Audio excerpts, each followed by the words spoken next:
Hello, everyone. I suppose you are all doing great. Okay, so without further ado, let's get straight to what we today's lecture. On last week, we tried to look at the training needs assessment, the steps involved in training needs assessment, and if you could recall that we look at about 6 to 7 steps that we talked about: the organization analysis, task analysis, person analysis, performance analysis, prioritizing, training needs, identifying training solutions, and implementation and evaluation. These steps are sequential. You cannot jump, one over the other. You have to perform this analysis before moving on to the next one.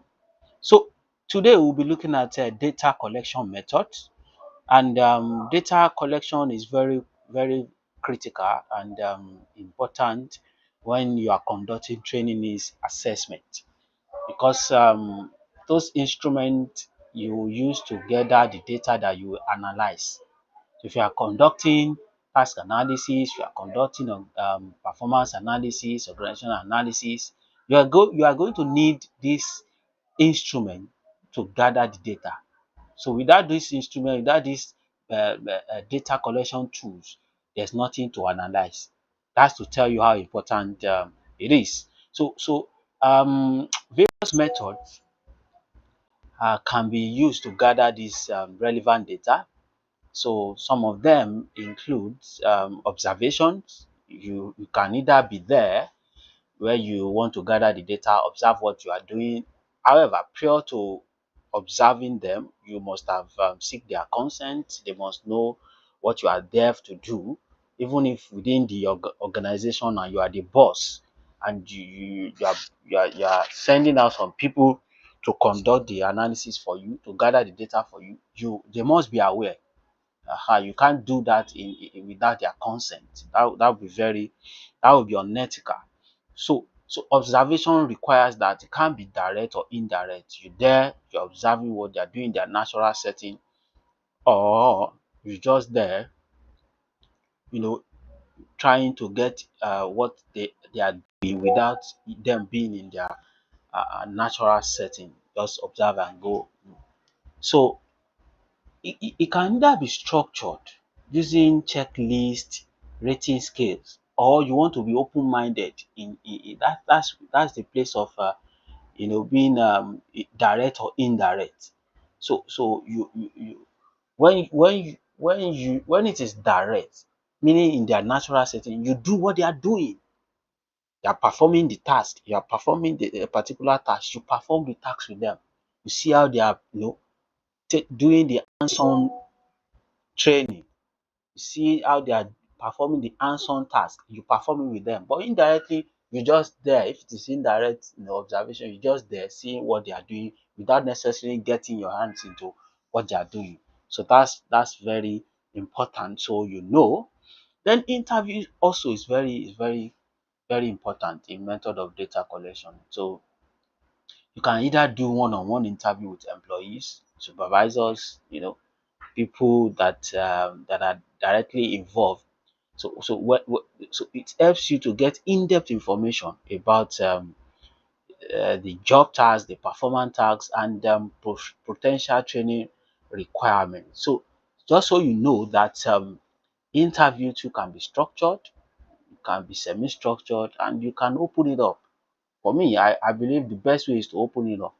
Ask the question, be free, be open when you ask the question, and let them divulge, you know, everything about the question you ask them. There's a way you ask a question, and you are getting a whole lot of information. For instance, how do you plan your daily routine?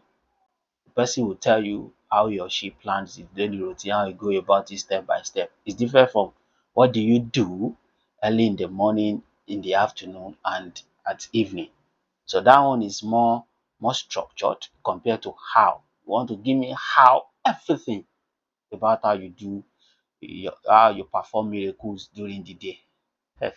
So the way you structure your question matters in interview. So interview is also a very good way of gathering information about the task, about the job, about the organization, and the rest. Another method of data collection too is focus group discussion. Focus group discussion is is a way of gathering two or more persons together and ask them questions, a particular question, and all the persons available are able to lend say one or two things about the questions you have asked them. You will see that if you employ this method of data collection, the three, let's just assume that there are three, the three of them cannot say the same thing. There will be difference in opinion, and you can use that to enrich your data analysis and findings. So when you have a robust the information like that. So focus group discussion with small group of employees or stakeholders, will give you valuable insight. So when you make it interactive, and you consciously seek their feedback, so it will help you to identify common challenges, the gaps in the training, the potential solutions. It can also give you solutions from the questions you ask them.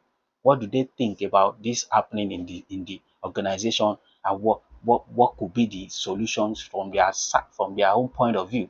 And when you aggregate what they have said, you will discover that there are solutions, sustainable solutions in what feedback you will get from them. So another method of data collection is survey and questionnaire. Of course, you are used to survey or questionnaire. You are used to that very well. So that's very common, and it helps you to collect quantitative data from a larger sample of employees or stakeholders. You can use modify rating scales, modify 4-point Likert scale, the one you are aware of. You can use multi-choice, you can use open-ended question, you can use yes or no about the job task, the training needs, and perception of employees about what has been happening in the organization. So this questionnaire is also very good, especially when you are aggregating or collecting quantitative data. But you see, key format interview, focus group discussion are very firm in gathering qualitative data. So if you conduct interview, for instance, and you want to transform it to um, quantitative data, there is a way you go about it. I mean, transforming those qualitative information or data into quantitative information. But you may not need to do that, because you can use different analytical tool to analyze whatever information, be it quantitative, be it qualitative. So another method is performance appraisals and records. So the organization look into what you have been doing for them for the past 3, 4, 5 years. They appraise your records, the appraiser that you have gone through. You can look back to your file, to your record, and see how you have been faring, for the past 2, 3 years.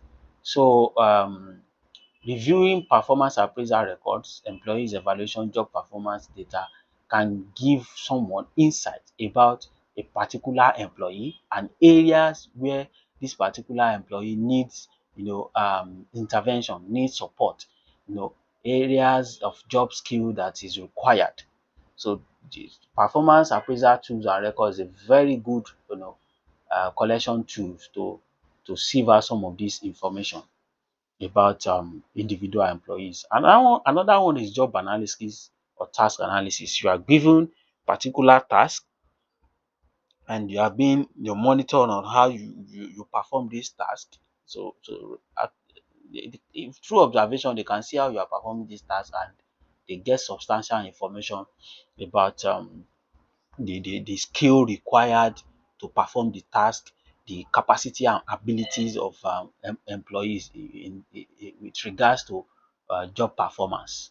So it's the system is a systematic way of doing job analytics or tax analysis, which help organizations, which help evaluators to identify the specific knowledge, skills, and abilities of individual employees and what is required to perform that particular task. So there's also a workplace documentation strictly delivered by the organization.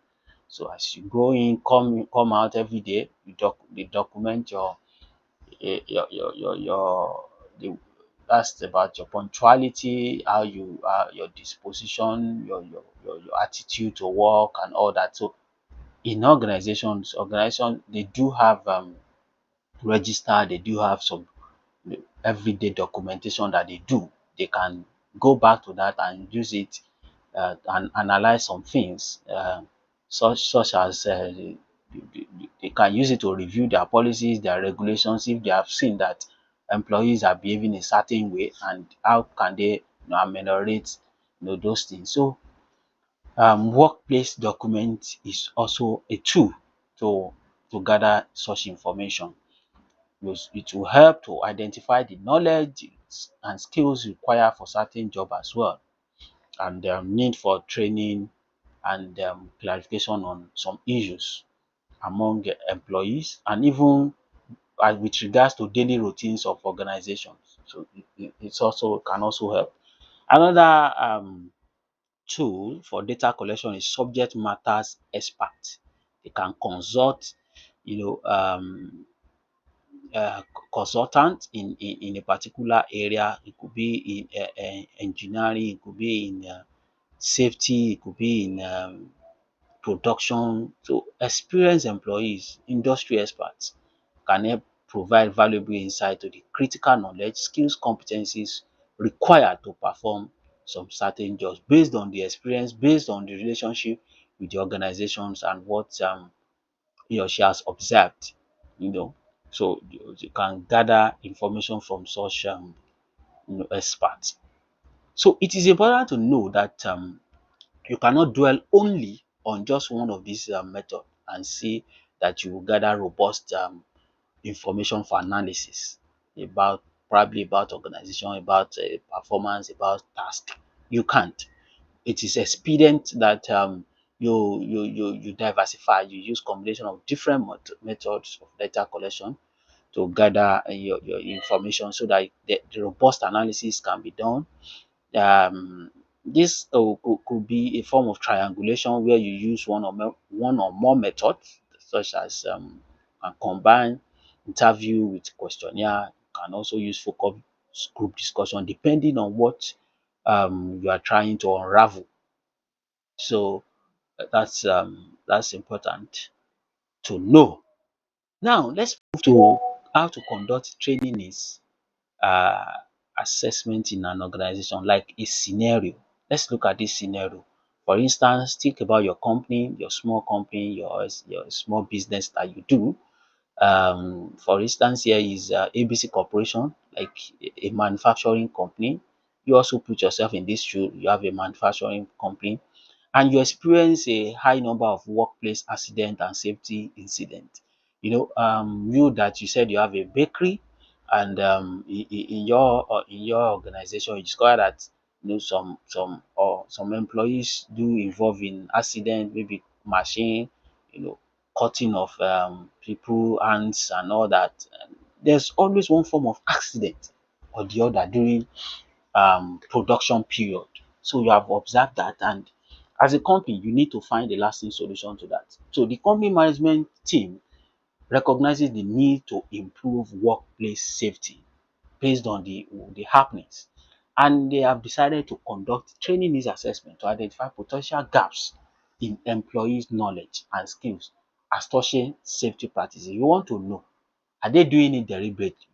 Is it that they don't have knowledge on how technical knowledge and technical knowledge and expertise to be able to apply these tools, these machines to do what they need to do without being, if I may say, being attacked by the machine, uh, uh, uh, get injured, with this machine. So you want to know. You can do organizational analysis to that effect. The first thing you do organizational analysis, and you review the company safety policies. What is the company saying in terms of the safety policy? Are they supposed to, get closer to the machine? Is there a way they need to operate the machine? Are they supposed to maintain?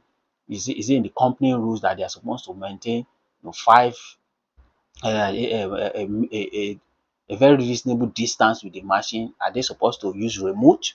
Is that what the company policy says? So you want to look into those issues. You need to first go and review the safety policy of the organization, the procedures and the regulations. Once you get your hands on the document, you analyze the company's accident policy, incident report, what has been happening before. Have they, is it that this issue is a recurrent one that has been happening before, or is it just a recent phenomenon? If it's a recent phenomenon, maybe the issue is not with the company's policy, then maybe it's the employees who are newly recruited. So when you dig deep into this organizational analysis, you unravel some information. When you look at the report, the records, you unravel recurrent issues or areas of concern. So you can also consult with department heads and safety committees. Of course, each reputable organization should have safety committee, unit or department who will look into issues of safety in an organization. So you consult, you get information to understand perspective on safety challenges in that organization. So once you are done with that, the next thing is to look at task analysis. The tasks that they do, in which particular task are they encountering this form of accident? Which particular, is it at the cutting of the bread? Is it at the mixing of the ingredients? Is it at the operation of the machine for final production? So you do the task analysis, identify the critical tasks, responsibility, as you said, with various job roles that could impact workplace safety. So I'm just using the example of bakery to to open up your mind to specific where this analysis can be employed. So you look at those areas. Is it about the operating of the machinery? Is it about the handling of materials? You know, so you do a proper task analysis. So you break down these tasks into specific terms or actions performed in such unit, such organization. So you also determine the knowledge, the awareness, the skills, the abilities necessary to perform this task safely, and you analyze it. Is it something that is complex for people to understand? Is it something that is straightforward? Is this something that can confuse or not? These are the analysis you will do when it comes to safety rules, the task, the safety that needs to be measured when performing the task. So you have to do that before you now move to task person analysis. This person performing this job, who are they? Are they learned?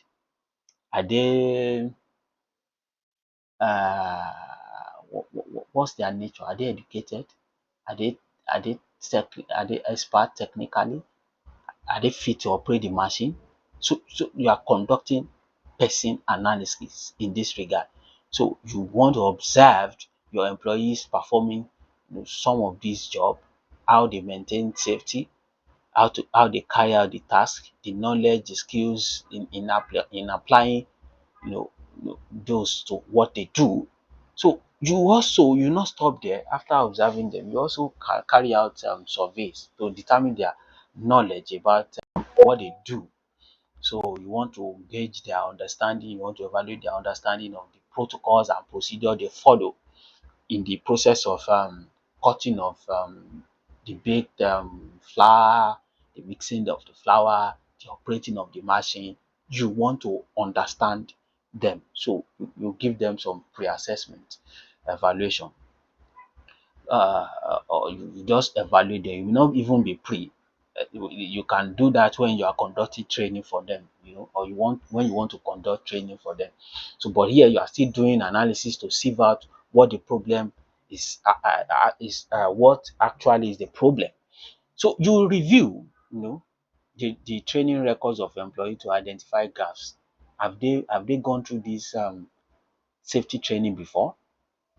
How have they performed? Or they have not at all? So record will be able to tell you about a particular employee who has undergone the training before, or they are just about to do that. So you collect feedback from supervisors as well, managers, on their perception of different employees about their safety competencies. Of course, performance analysis is also very important. How they have performed when operating this machine, when mixing flowers, when cutting flowers, when doing a lot of things that has to do with the production process.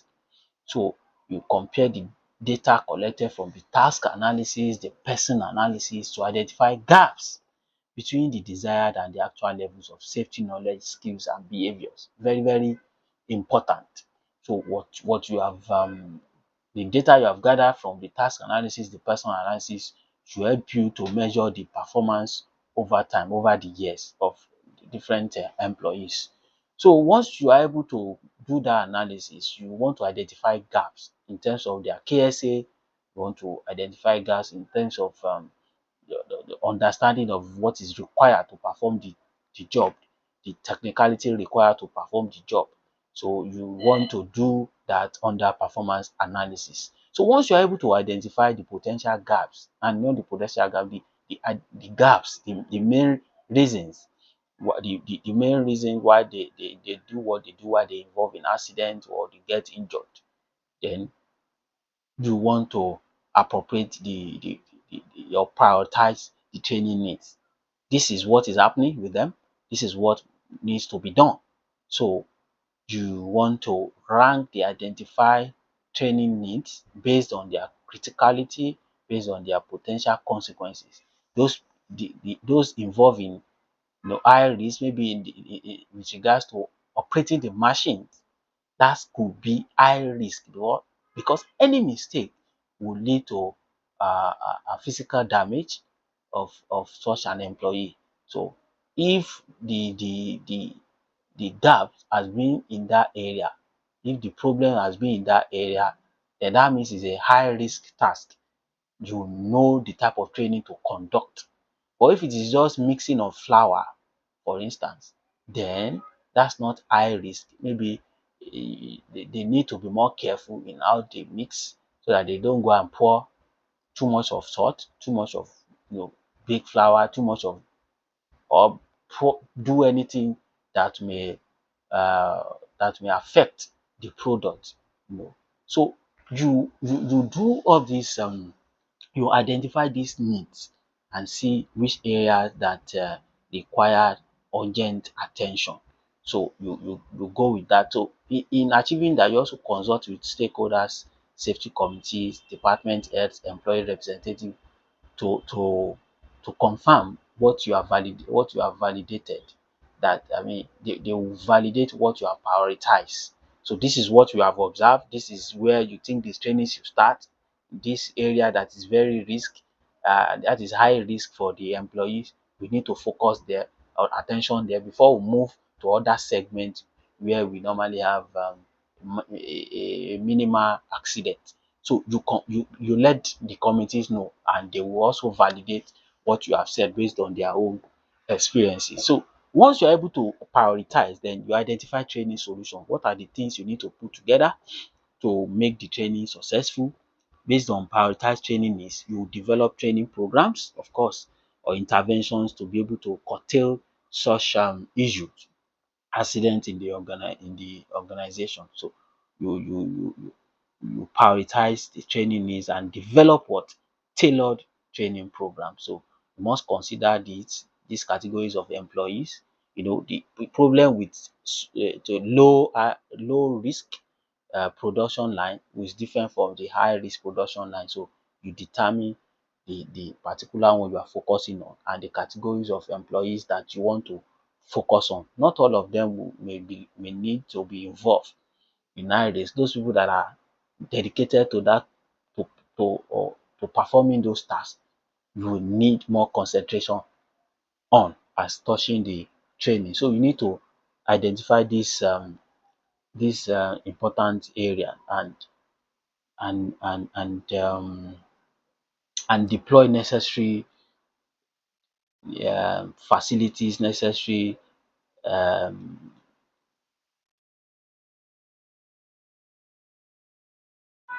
needs to be able to achieve this goal. So you also consider the delivery method, the training delivery method. Is it going to be a classroom based? Is it going to be on the job? Is it going to be virtual reality? Is it going to be, how do you want to deliver it? Some you consider the categories of your employees. Some may like virtual, some may like both virtual and physical. Some may get bored if it is just based on classroom. So you want to know these categories of your employees, their preferences, and do and consider the best training methods.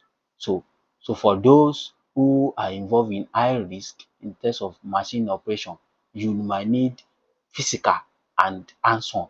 You need physical and hands-on. You also need the virtual, because you perform role play, you perform simulation, just for them to be able to operate the machine without any concern, without any you know accident. So you must consider the appropriate training delivery method to use to be able to do justice to that. So once you're able to do that, you do your implementation and evaluation. You see, the training, does it go according to plan, established plan? Did you implement it according to how it is it? Do you conduct pre to test what they know about the safety issues regarding the machine operation or the mixing or the other line routines? Or you conduct pre-assessment to get those information. After the training, you also conduct post-training assessment so that you will be able to deduce whether they've been able to improve on what they know before. So on their skills, on their acquisition, on their knowledge, on the skill acquisition, on the knowledge, and on their capacities. So you also observe through performance, on the job performance. You also evaluate based on what they are doing currently after the training. So you collect feedback from them, even from their supervisor, to see whether they have improved over time. So it doesn't stop there. You continuously monitor what they have been doing, whether they are adhering to the safety issues. So this must be performed. So you see how everything goes sequentially and they are interrelated. So you go from organization to task to person to performance, to prioritizing, to identifying changes. So this is how the company ABC was able to break down the steps and be able to deliver tailored programs for these categories of the employees. So by following this structural approach, ABC Corporation can identify specific areas where employees require additional training or reinforcement on safety knowledge skills and implement targeted training intervention to enhance workplace safety and reduce the risk of accident and incident among their employees. So for your own company, think about it. What is the problem? How do you need to perform organizational analysis? You need to perform task analysis. You need to perform all these different analysis to be able to identify the main problem. You can apply this in your organization and see what we will be able to come out of it. So this is outcome based application. So do it and see what will come out of it. So that is that on training needs assessment and conducting training needs assessment. Let's move to another topic on creating a conducive learning environment. How do you create a conducive learning environment? If, for instance, you are organizing a training for employees of your company, the conference you are using, the conference room or the training room, how is it like? Is it appealing? Is it comfortable? The physical environment, how is it like? The setup, the lighting, the temperature, these are some of the things you consider. Because if you don't consider them and you don't consider the welfare of the employees in terms of their comfortability to receive the training, you may miss it. They may not grasp anything. Imagine a training venue that is very hot and you don't care about that. You just want to deliver to them. They will sit down. If it is dependent on their salary at the end of the month, they will sit down, they will listen to what you have to say, but they will not grab anything. It will come to waste. So that's why it's important for you to consider the physical learning environment. Also the psychological learning environment, in terms of, are you able to reinforce that? Are you able to encourage them? Would they know what this training will do for them if they are able to attend diligently and gain the required knowledge? So those are some of the things you need to improve on them on, so that psychologically they are ready. They can see it as their own personal development. So you must support. Support must come from organization for learning and development. So this is all about creating a conducive learning environment for your employees. So you can also read wider on it in terms of what are they need to put in place. Physical learning environment for different categories of your clients or employees. Employees that physically challenged, how do you structure the physical learning environment? Ones that nothing is wrong with them, how do you plan, how do you design the workspace, the training space? So you need to consider some of these things. Great. So we move quickly to training and development in Nigerian context. So you already know what training is all about. Training is a short-term endeavor, this which is tailored to acquiring skills, knowledge, and competencies to be able to perform a particular task. It's a short-term. It's different from development. Development is a long-term process that you have to undergo series of trainings, series of uh, career profession courses, seminars, workshops to be able to achieve their desired level of development. So training must, I mean, development must be sustainable. Is an improvement in quality of life. That's the quality of life. It's different from training that looks at specific aspect of your deficiency and try to augment that one. But development is the holistic about your own professional life, career, your occupational or career life, your personal life. So you are looking at holistic nature of you as an individual, you as an employee. So training and development is very crucial in an organization for the development of the organization and the workforce. So there are some things that will influence. There are some challenges with training and development. So cultural influence is part of it. So if you look at Nigerian context, culture impacts our training approaches. In some culture, you can't have both male and female sit down together in the same room. So you have to separate them. You have to consider that, of course. You know, in some institution you can't combine the board of management or the management with the line workers or with routine workers. You can't. You have to respect that hierarchy. But why in some organization everybody can come together to learn if it is applicable to everyone in that organization? So culture places important. Culture is an important factor when designing training and development programs. So your training programs may need to be tailored to accommodate some of these cultural norms. Some believe in hierarchy, in seniority. You must first attend to seniors before you attend to juniors, staff. This all these affect how training is delivered and received. You must consider that. So informal sector dominance is also key because 80% of the workforce belongs to the informal sector.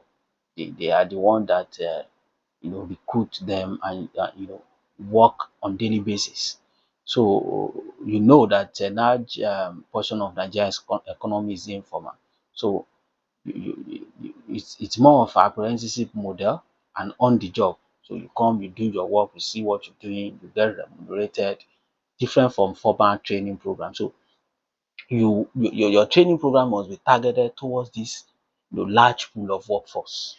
So that's also important to consider. So public sector focus too is very important because when you are conducting training and you want to plan on training programs, because public sector, they are also a major employer of labor, and the focus is on bureaucratic tendencies and administrative complexity. So you must know how you must get approval from each of these you know hierarchies to be able to get what you want.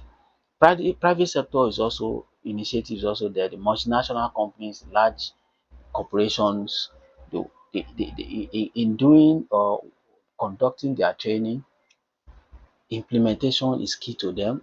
You must use the modern training and development practices, you know, leadership development programs, technical skills, employability skills, those are some of their focus. So you must determine where you are going to and the kind of training that they that is of high importance to them.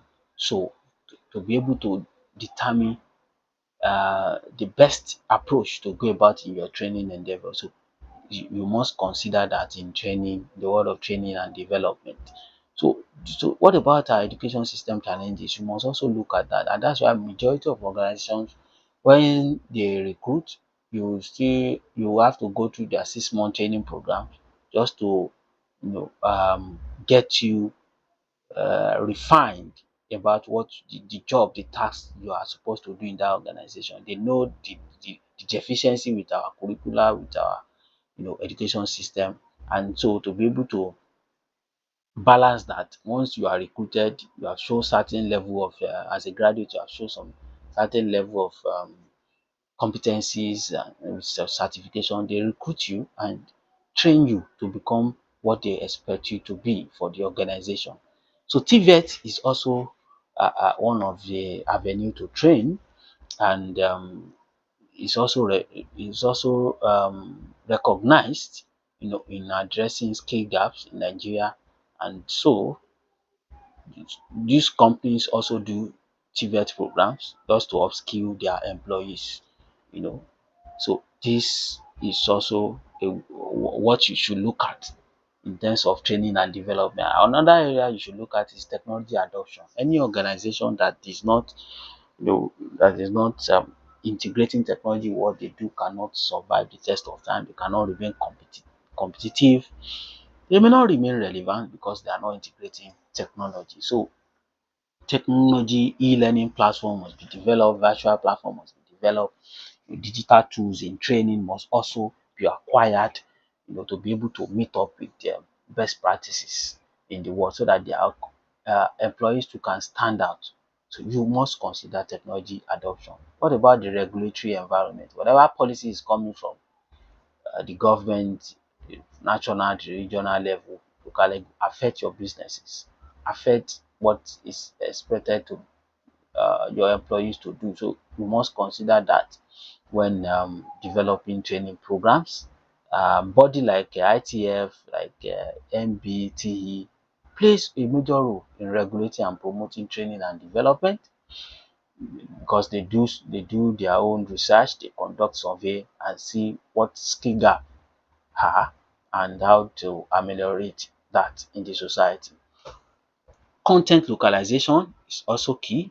You must be able to situate the content of training programs to be able for your trainees to be able to apply that to solve immediate and future problems. If you don't localize your content, then how they can apply that to solve immediate problem will be difficult.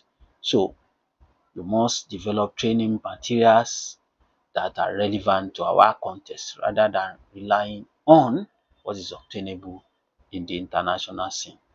Certification and professional development. There must be CPD, continuous professional development programs, and in that, training is embedded. Continuous training is embedded. So organizations, professional bodies also provide certification, provide continuing education programs for people to continue to upskill.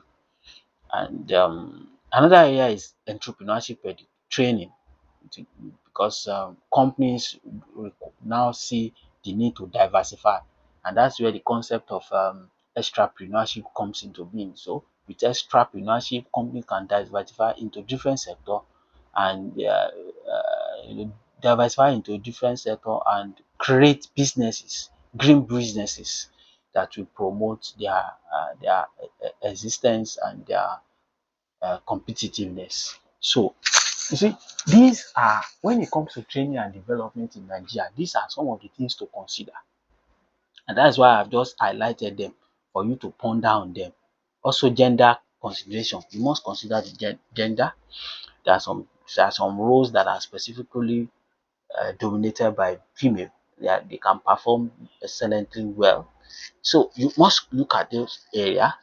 you know, Equal access to training opportunities for women and men, particularly in traditional male-dominated fields. Can they perform the task? So your focus should be more of competencies, technicalities, abilities, capacities to be able to deliver. So if they can deliver in that area, then they should be able to recruit the people that will do justice to that. Challenges in rural area is also very key.